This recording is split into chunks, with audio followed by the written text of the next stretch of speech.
Dr. Rashawn Ray, welcome to Planet America. Thank you for having me. So, explain to us about critical race theory, where it's come from and what's in it. So critical race theory is a theoretical framework that emerged decades ago, primarily by legal scholars, but has also been taken up by social scientists. And it has one kind of simple premise, and that is the fact that racism isn't simply housed in individuals, but it's actually housed in our social institutions, in our education system, in our criminal justice system, in the labor market, in housing. And part of thinking about that is that we must be critical in our approach to extend beyond the simple individual explanation of racism and instead look at how racism is baked into our policies, our rules, our procedures, and our laws that then disparately impact people in society. Okay, now that doesn't sound super scary, but a lot of people are confused about this. So I'm going to read you some quotes from an anti-CRT law that was passed in Oklahoma, that's currently being challenged in court by the ACLU. And I'd just like you to tell me, does critical race theory teach any of these things? That one race or sex is inherently superior to another race or sex. That an individual, by virtue of his or her race or sex, is inherently racist, sexist, or oppressive. That an individual's moral character is necessarily determined by his or her race or sex. That any individual should feel discomfort, guilt, anguish, or any other form of psychological distress on account of his or her race or sex. Are any of those concepts critical race theory?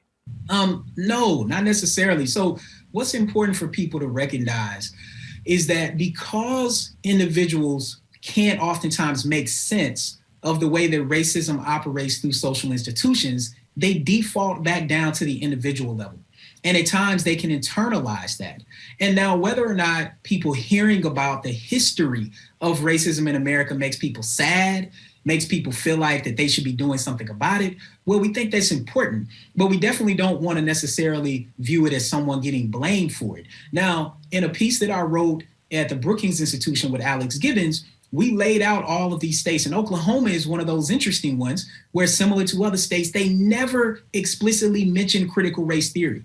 Critical race theory has become what we call a boogeyman and a catch-all for everything related to racism. And it's the primary point that oftentimes individuals cannot separate their individual identities from the United States as a nation state. And the other thing is also some people are not willing to admit the role that racism plays not only in the lives of other people, but even in their own lives in terms of structuring not just economic opportunities, but also social and cultural opportunities that the United States needs to try to get past. And Dr. Ray, how would you sum up the way that critical race theory is viewed when projected through the lens of Fox News to parents who understand it to be, my kids are going to school and being told that we're all a bunch of racists? Yeah, well, we know in a very short period of time, over the past several months, Fox News, at the time we published our article, had used critical race theory about 1,300 times. I mean, they were using it multiple times a day. And when we actually did the analysis, what we found was that critical race theory was used as a proxy for anything that related to diversity, equity, and inclusion.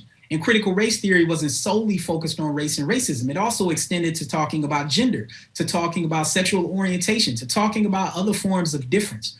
We know that there have been a series of what we call dog whistles, these kind of silent alarms that go off, particularly to white families, as you mentioned, in the suburbs, particularly to mothers, where we know that overwhelmingly white women were much more likely to vote Republican in Virginia than Democrat. And part of what has happened is that critical race theory has become this catch-all for everything. And because of that, it is blamed very similarly to the way that defund the police is being framed as being anything related to wanting to make changes to law enforcement.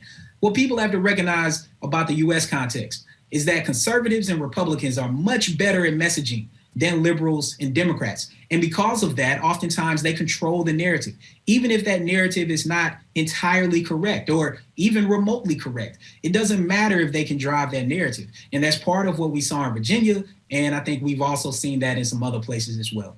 Doctor, how has it changed your day-to-day studying of critical race theory since it became a political label? Has that become an impediment? No, not at all. See, this is what's so interesting.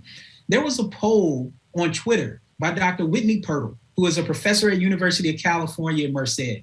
She sent out a poll recently and said to all sociologists, were you taught critical race theory during your PhD studies? And a large percentage, or well over 50%, said no. So what's interesting about this is that it's actually a small percentage of us who have actually been exposed to it. Critical race theory was one of many theoretical frameworks that I was exposed to across the board. It wasn't really exposed to it in a direct class. It came from an independent study with a professor. The point is that it's being overblown, not just in terms of the way people learn, but also in terms of the way they teach. I currently teach a race relations course at the undergraduate level at the University of Maryland. It's 120 students in the class. And the primary reason why we talked about critical race theory is because of the broader focus in the media. It's barely even something that I mention in class. And if I do, I mention it within the context of several other theories. So part of what's happened is that this backlash to diversity and inclusion, this backlash to progress, and this is what's key for people, is that whenever progress is being pursued, there are people who will fight tooth and nail to preserve that inequality. That's part of what's happening now. They're trying to latch onto it. Critical race theory has simply become the new wrapper that includes something inside that is trying to prevent progress. So when I'm teaching my race class, barely do I even bring it up. Instead, I have more students asking me about it. We actually had an event on critical race theory because so many students were asking me about it. And it's not something that I typically cover in depth. And that's part of the backlash. You now have high schoolers emailing me, high school teachers emailing me saying, do you have information? And of course, I think we've written one of the signature articles to help people make sense of this. We also have a digest of all of the states and what they're doing that we update on the Brookings website. And part of that backlash is the result of people on the right inflaming critical race theory and less of people on the left actually wanting to use it as a tool. So if critical race theory has become this proxy, a little bit like political correctness or affirmative action was back in the 1990s, what, though, does the way in which the media and politics are handling this debate say about critical race theory? Or what indeed does critical race theory say about those institutions? Yeah, most definitely. I mean, look, when we look in the U.S. context, there have been very few U.S. senators, and we know only one Black identifying president who's biracial, and then also one Black vice president who's also biracial in Kamala Harris. So part of thinking about this backlash is we know in the political sphere, it is one of the social institutions that's deeply embedded and entrenched in how we talk about these particular issues. And again, I think there's one big thing that this tells me. It tells me that progress is being made. And again, there are some people who are trying to prevent that progress from happening because deep down, they firmly know and understand that they might actually benefit from some earned assets that might not only be economic in nature, but social and cultural in terms of how they experience life. And similar to the people that stormed the US Capitol on January 6th, where, mind you, some of that backlash is that some of those people who stormed the Capitol on January 6th got elected this week in the United States. So that should tell people where we are, that there are people fighting tooth and nail to preserve that inequality, because there are some people who believe the United States of America was founded for them and people who look like them, and not for everyone to be included, which is what I think a lot of people want, regardless of race, including a lot of white people, want us to get past racism, want us to move forward as a nation. But there are definitely people, including some people in those people's own families, who want to prevent that from happening. And so it tells me that progress is being made, and we are on the brink of a huge form of progress, similar to what happened in the 1960s with the Civil Rights Movement, similar to what happened a century before that in 1865 when the Civil War ended. We are on the brink of something big. It just has to keep being pushed as it's being resisted. So how do you reach people who only hear what you have to say, mediated through the prism of Tucker Carlson? Or is there no point even trying to reach them? Well, look, one thing we know is that cable news viewership and social media is highly polarized. Some of it is actually related to algorithms and the way that they're sorted. A few years ago, I conducted a study with some colleagues looking at a year in the life of Ferguson. Of course, people pretty much point to Ferguson as being the catalyst that created the Black Lives Matter movement in Missouri, where Michael Brown was killed. And part of thinking about that is we found that people might be talking about police brutality. They might be talking about Black Lives Matter, but they are rarely having those conversations with one another. In fact, we examined over 30 million tweets.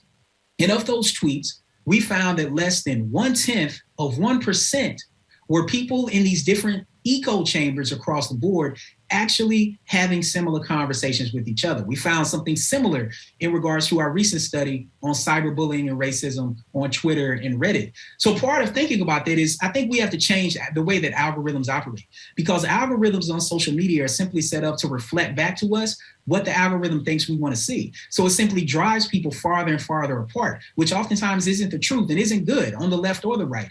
Instead, there is some place in the middle where people can get more objective information. And I think we have to think about how that comes to fruition. And part of trying to reach people who have been more polarized is that the same way they've been polarized, I'm cautiously optimistic that we can put together search and strategies that can help people get more objective information in schools, also on social media, to at least have a baseline, to even if you're not on the same page, you can at least be in the same book.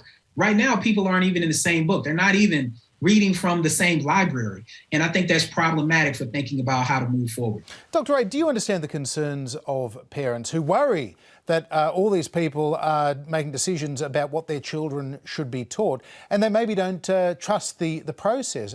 Are there enough checks and balances to make sure that whether it's on the subject of race or science or anything else, that this is actually a balanced approach? Most definitely. I mean, I'm a parent, and I think most parents overwhelmingly, regardless of their race, their social class background, their age, want what's best for their children. I want what's best for my children.